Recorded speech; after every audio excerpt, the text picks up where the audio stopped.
Amém. Boa noite, igreja do Senhor. Que bom que você está aqui. Que bom que nós estamos aqui essa noite. Que bom que você nos escuta, onde e quando você estiver. Hoje nós vamos refletir um pouco sobre esse texto que lemos e também o texto de Ezequiel 47, de 1 a 5. Então, se você quiser acompanhar, abre a tua Bíblia também nesse texto de Ezequiel 47, de 1 a 5. Nós vamos conversar um pouco sobre algo que Deus falou no meu coração esses dias e tem a ver com essas duas passagens. O texto de Paulo escrevendo a Timóteo, seu discípulo na fé, e o texto do profeta Ezequiel 47, do 1 ao 5, os versos de 1 a 5. Esse estudo, essa palavra, eu gostaria de chamar de tu, porém. O texto que lemos, a versão Almeida, revista e atualizada, vai dizer assim, 2 Timóteo 3, o verso 10 começa dizendo: tu, porém, tens seguido de perto o meu ensino, procedimento, propósito, fé, longanimidade, amor, perseverança. As minhas perseguições e os meus sofrimentos, quais me aconteceram em Antioquia, Icônio e Listra, que variadas perseguições tenho suportado, de todas, entretanto, me livrou o Senhor. Ora, todos quantos querem viver piedosamente em Cristo Jesus serão perseguidos, mas os homens perversos e impostores irão de mal a pior, enganando e sendo enganados. O verso 14 vai dizer: tu, porém, permanece naquilo que aprendestes e de que fostes inteirado, sabendo de que o aprendestes e que desde a infância sabes as sagradas letras, que podem tornar-te sábio para a salvação pela fé em Cristo Jesus.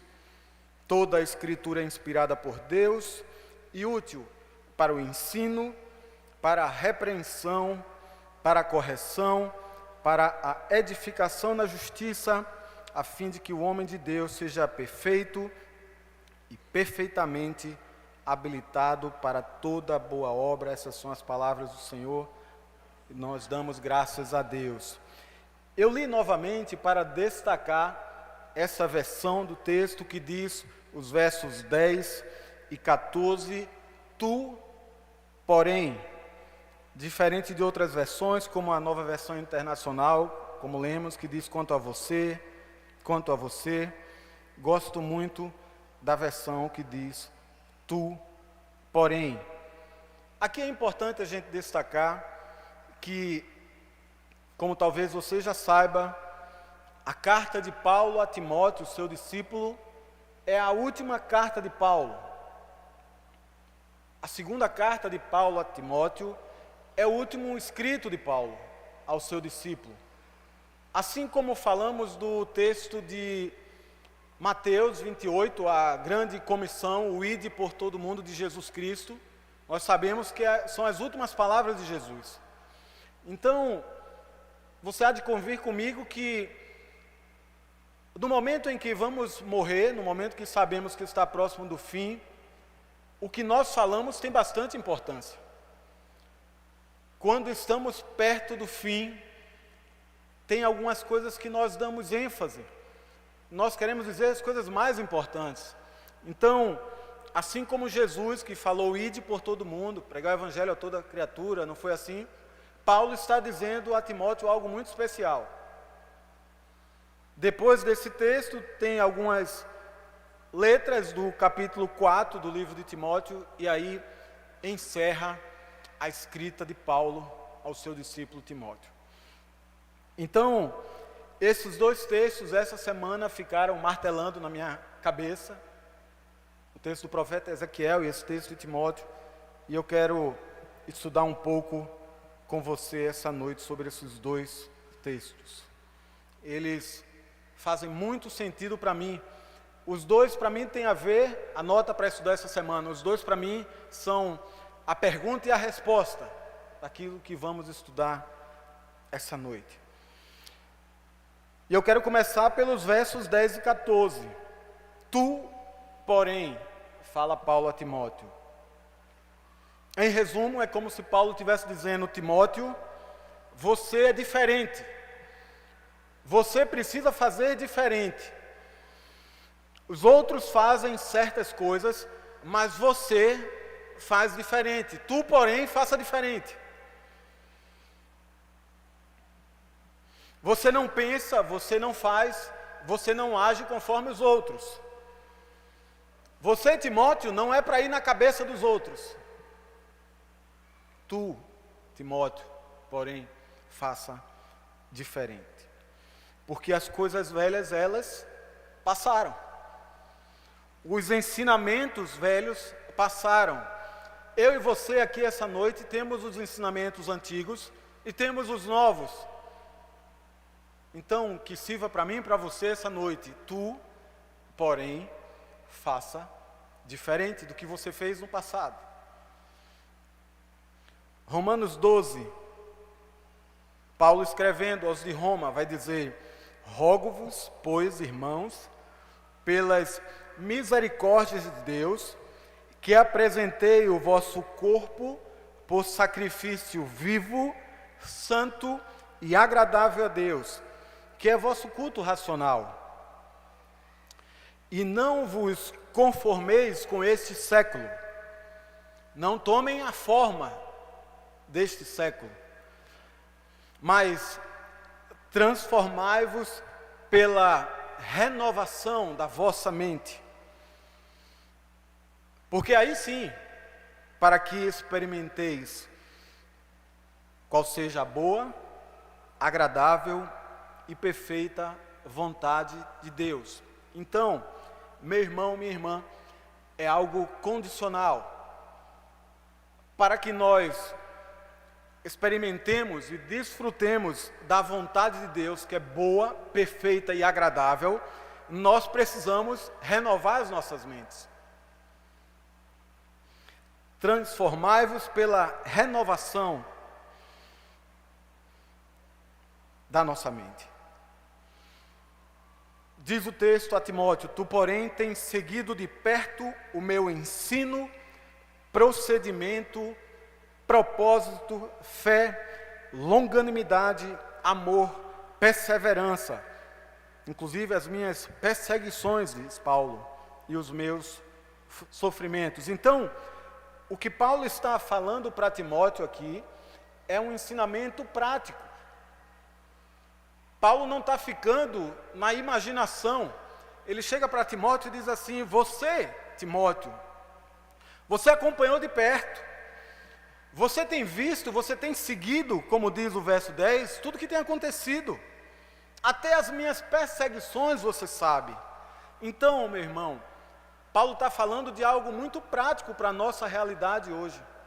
Assim como escreveu para Timóteo. A nossa realidade, o nosso pacote enquanto filhos de Deus, enquanto cristãos nesse mundo, é algo prático. E mais, o pacote é completo. Você vai desfrutar do ensino, da fé, de ser longânimo, acertei? Vai desfrutar do amor, vai ser perseverante, mas você também vai enfrentar por vezes algumas perseguições.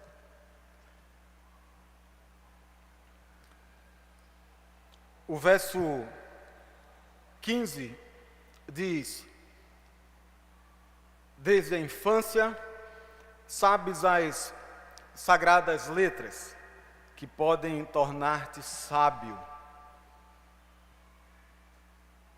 Daqui eu preciso te dizer também que existem sagradas letras que você precisa aprendê-las, estudá-las. Porque o texto, numa perspectiva e num cuidado mais profundo, nos diz que as sagradas letras podem tornar-te sábio. Concorda comigo que se podem, também não podem? Como assim, pastor? Então quer dizer que as sagradas letras, quer dizer a palavra de Deus, pode me tornar sábio ou não? Claro. Claro que sim. Você pode ler a Bíblia, você pode conhecer as Escrituras e não ser sábio.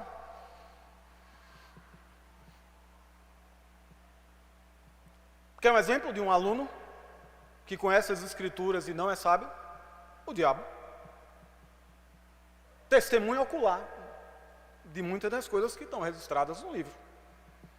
Então, nós precisamos dissociar, separar o conhecimento da sabedoria que nós encontramos na Escritura Sagrada. Paulo está advertindo a Timóteo que ele precisa, além de conhecer as Escrituras, colocar essa Escritura em prática na sua vida. Deixa eu te relembrar uma história que você conhece bem. Nós escutamos todos os dias. Se algum de nós já teve a experiência de ministério carcerário, de visitar presídios, de fazer obras sociais, evangelísticas, de ação dentro de presídios, você vai constatar o que eu vou te falar agora. Alguns locais como esse têm bibliotecas, onde as pessoas que estão lá pegam livros. E pessoas enviam livros para lá, grupos se reúnem para mandar esses livros. Eu tenho a convicção de que existem bons livros naquela biblioteca, e aqui eu me lembro de uma, que eu já tive conhecimento, lá em Recife. Tem livros do Pequeno Príncipe, livros de Camões, quem sabe alguns livros mais recentes, quem sabe do Dr. Augusto Cury, autor que eu gosto muito. O fato é que nós sabemos disso. Abre-se a biblioteca, colocam-se os livros à disposição. Depois de um ano, quem sabe a gente tenha bons escritores, quem sabe a gente tenha pessoas que conheçam de poemas, quem sabe a gente tenha alguém que cuide daquela biblioteca, e para por aí. Agora, muda a experiência. Vai lá no presídio, leva uma Bíblia Sagrada, coloca à disposição dos presos. Um ano depois você vai ter uma igreja lá dentro. Você vai ter uma modificação da mente daqueles homens. O que eu estou falando não é novidade para você, você sabe dessa história. A Bíblia Sagrada. Para onde nós iremos? Só tu tens a palavra de vida eterna. Agora, como o texto diz, podem. Então, eu posso conhecer as Escrituras, eu posso ficar no pode. Como assim? É só você não abrir espaço para o Espírito Santo na sua vida. Você vai se tornar um intelectual da fé. Sem o Espírito Santo, nós corremos o risco de sermos meros estudiosos da letra. E Paulo escreve, diz lá em Coríntios, o qual nos habilitou para sermos ministros de uma nova aliança, não da letra, mas do Espírito, porque a letra mata, e o Espírito, ou mais o Espírito, vivifica.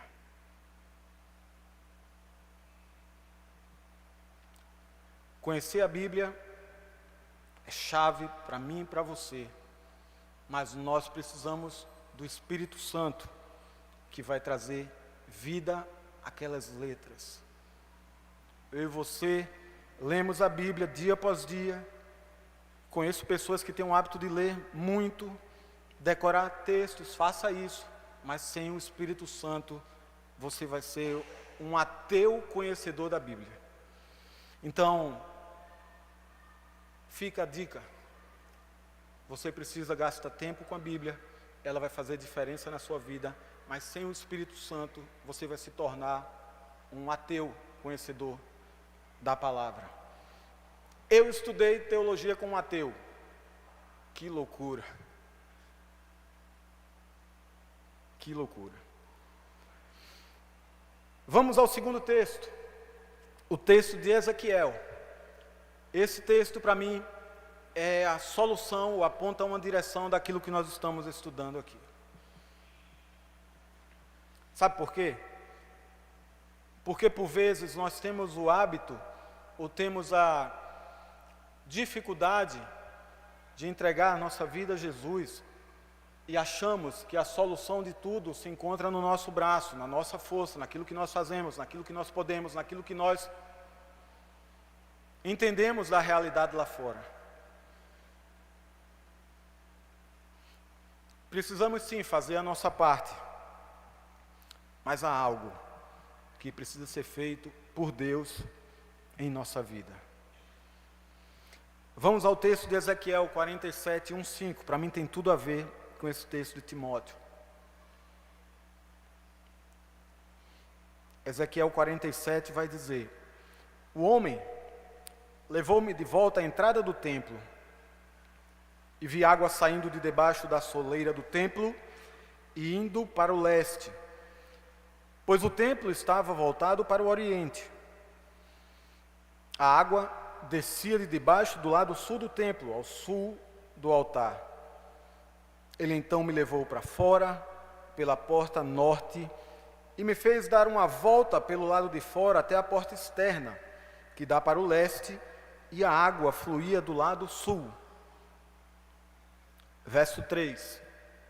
À medida que o homem foi para o lado leste, com uma linha de medir na mão, mediu 1000 côvados, 400 metros, mais ou menos.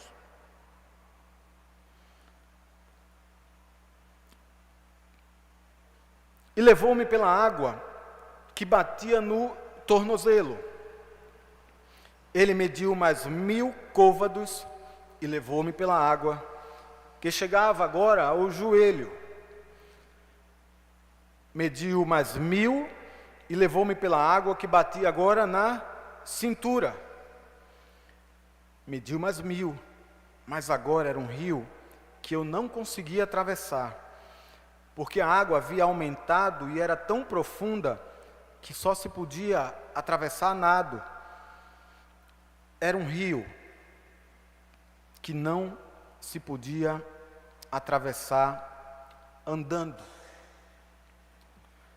Palavra do Senhor, e nós damos graças a Deus por ela. Eu lembrei desses dias também, refletindo sobre esse texto, que houve uma época em Recife que nós tomávamos banho na praia de Boa Viagem. Alguém é dessa época aqui? Entregue-se. Muito bem. Olha, nós saíamos de onde eu morava, um grupo de jovens, acho que em torno de uns 10 a 15 jovens, e íamos para a praia de Boa Viagem jogar bola na areia, à noite. Como é que a gente ia em cima de uma pampa, 15 pessoas e ninguém morria? Era algo sobrenatural, mas isso acontecia, você jovem não pegou essa época. Às vezes alguém tombava e o outro segurava, era uma bênção. E nós jogávamos bola na praia de Boa Viagem, e quando terminava a partida, por volta das 10 da noite, a diversão era entrar no mar. E a gente entrava, e as ondas vinham, e eu lembro com muito carinho dessa época, não faça isso hoje, senão o tubarão leva você. A diversão era quando a onda vinha e os pés saíam do chão. Dava um frio na barriga, porque você achava que aí a onda passava, você fincava o pé de novo.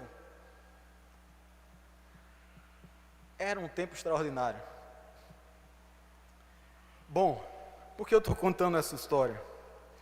Porque esse texto fala da água que ia subindo de 400 em 400 metros, e a água ia subindo e chega a um ponto de que não dá mais pé.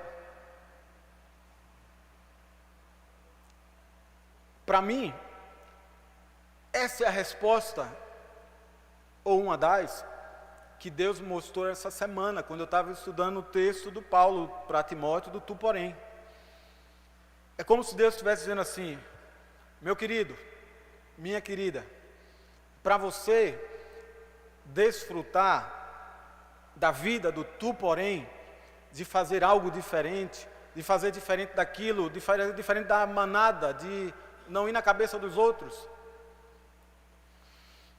é você tirar os pés do chão. É você se deixar levar pelas águas do Espírito. É você não levar no seu braço, achar que você é o cara. Esse cara sou eu. Não, não é.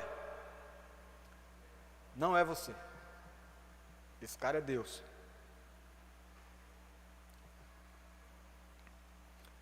Vamos ao texto. Primeiro ponto. As águas, elas começam bem rasas. Não despreze os pequenos começos. Não despreze as pequenas ações. Ninguém sobe a montanha do Everest do dia para a noite. Começa caminhando 5 km. Às vezes, nós desprezamos os 10 minutos de leitura bíblica que a gente consegue fazer num dia, porque eu queria orar igual alguns que eu conheço, até 10 horas da manhã orando. Não, começa com 5 minutos. Nada nasce grande. Se nascer grande é porque está doente. 2 Coríntios 3:18. E todos nós, com o rosto desvendado, contemplando como por espelho a glória do Senhor, somos transformados de glória em glória, na sua própria imagem, como pelo Senhor o Espírito. É um processo. É um processo que precisa ter início. É um processo que precisa ser prático. Mas você precisa iniciá-lo.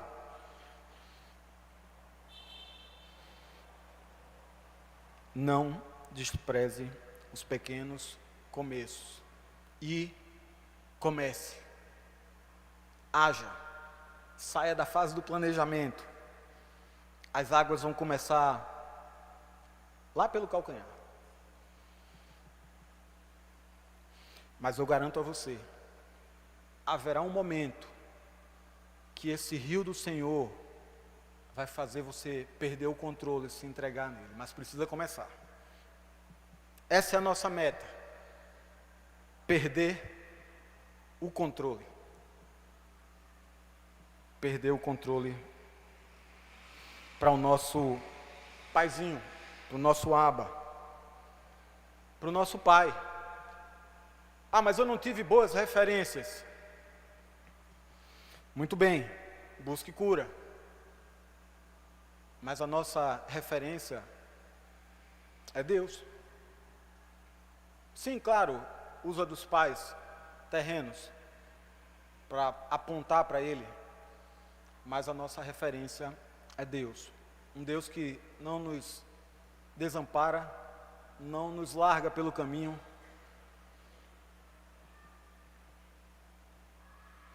Não perca essa oportunidade de entregar o seu futuro a Deus.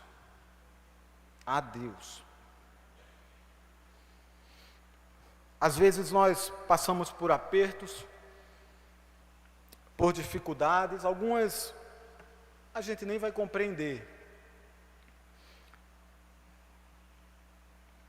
Mas deixa eu te falar uma coisa.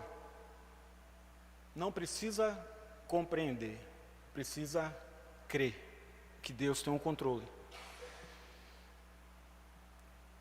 Eu vejo na minha vida, talvez você veja na sua vida, onde eu estou hoje. Se Deus dissesse, você vai ter que passar por isso aqui, ó, para chegar onde você está hoje. Eu não sei você, mas talvez eu dissesse, eu não quero, eu não suporto. Mas hoje, depois de ter passado, eu quero e eu suporto. Não é assim? A noite mais escura, ela passa. A noite mais escura, ela passa. E eu quero declarar sobre a sua vida essa noite um renovo de Deus, um amanhecer de Deus, um tempo novo. A partir desse instante. Ponto 2. Não pare. Continue. Não seja cristão de iniciativa. Seja cristão de acabativa. Às vezes na vida nós precisamos dar pausas. Encostar no acostamento. Fazer um pit stop, parar no box, abastecer o carro. Mas ninguém ganha corrida nos boxes, não é assim? Então, se permita ser cuidado. Se permita ser cuidado pela igreja do Senhor. Homens e mulheres agora estão sendo cuidados lá no EMA, no encontro matrimonial. Se permita ser cuidado por essa família que Deus te deu.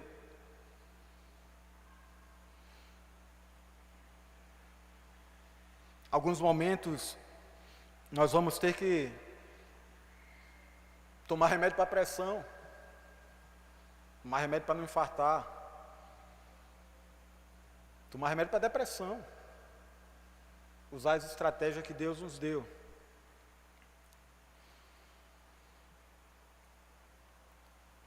Mas não esqueça disso. A água precisa continuar a subir.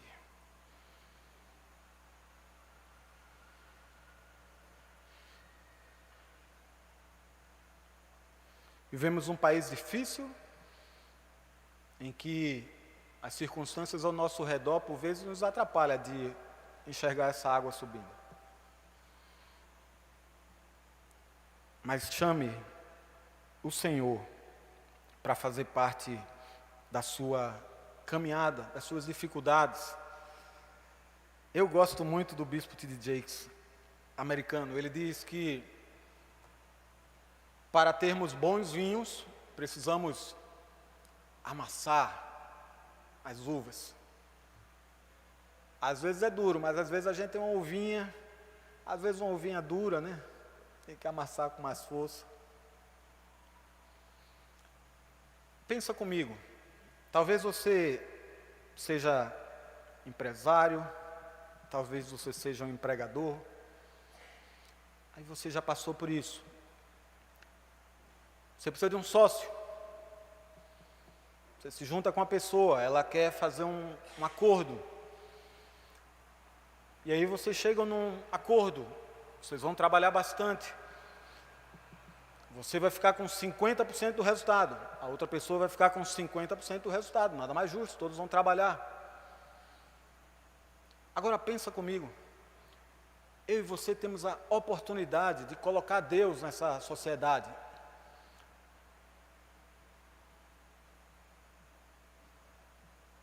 Nós temos a oportunidade de ter Deus como sócios. Você entende o que eu estou dizendo? Você tem a oportunidade de colocar Deus na sua vida, cooperando com você nas suas empreitadas. E às vezes, no contexto de igreja, a gente fica fazendo conta se pode dar os 10%, se é o bruto, se é o líquido. Eita, está falando de dízimo e oferta? Tô. Mas não só sobre isso, mas sobre tudo que você e eu empreendermos nessa jornada.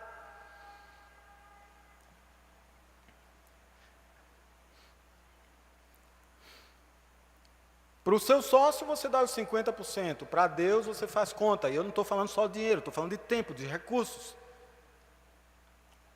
de estratégias. Aquilo que Deus te chamar a fazer.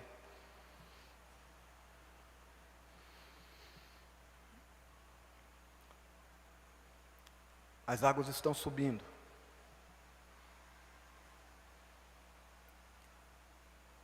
Neemias vai dizer, no capítulo 6, verso 3, estou fazendo uma grande obra, de modo que não poderei descer.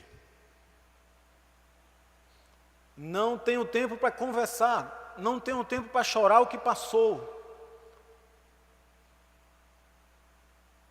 Eu prefiro e preciso restabelecer os muros da minha vida. Eu preciso caminhar na direção que Deus tem me chamado a fazer.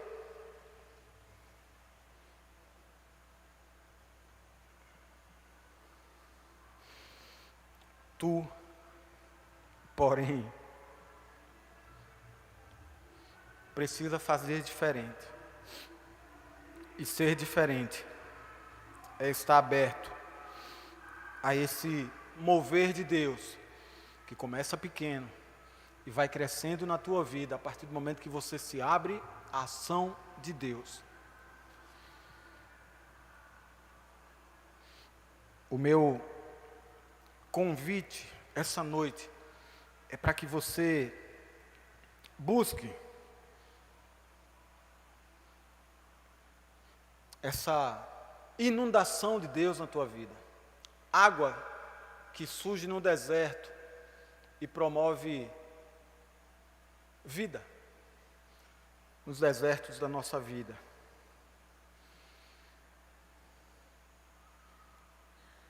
A melhor coisa, meu irmão, minha irmã, é perder o controle da nossa vida para o Senhor. Hoje eu preciso te dizer isso. Quem sabe você não precisa perder o controle da tua vida para o Senhor. Não fique na relação mediana com Deus.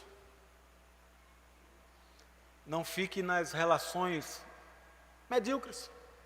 Mediana, medíocre, é a mesma coisa. Você não quer ser um profissional medíocre? Você não quer ser um estudante medíocre? Então não seja com as coisas do Senhor. Chegou o tempo da gente desfrutar desse mover de Deus, deste rio do Senhor, que nos faz perder o controle de nossas vidas, mas desfrutar sim de dias na presença de Deus que valem mais que 1000. Eu quero chamar o time do louvor e convidar você, convocar você, para que nesse tempo você possa renovar a sua vida diante do Senhor.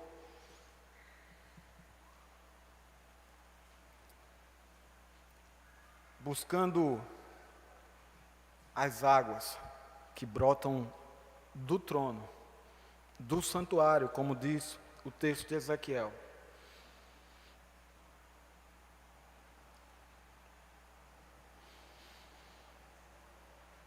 Mediu umas 1000 côvados. Agora era um rio que eu não conseguia atravessar. porque a água havia aumentado e eram tão profundas que só dava para atravessar a nado.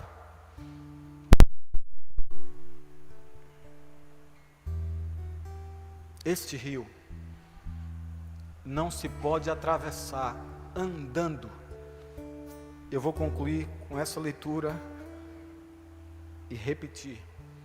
Este era um rio. O rio do Senhor é o rio que não dá para você atravessar com as suas pernas, no seu braço. Não dá para atravessar andando. Amém? Tu, porém, permanece naquilo que aprendestes.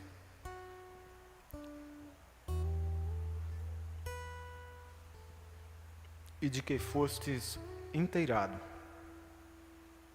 sabendo de quem o tens aprendido.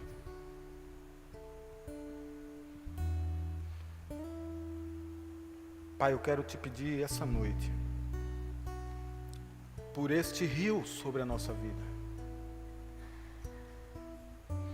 Eu quero te pedir força para sermos o tu, porém, para sermos aquele que faz as coisas diferentes, não segue a cabeça ou o ensino dos outros.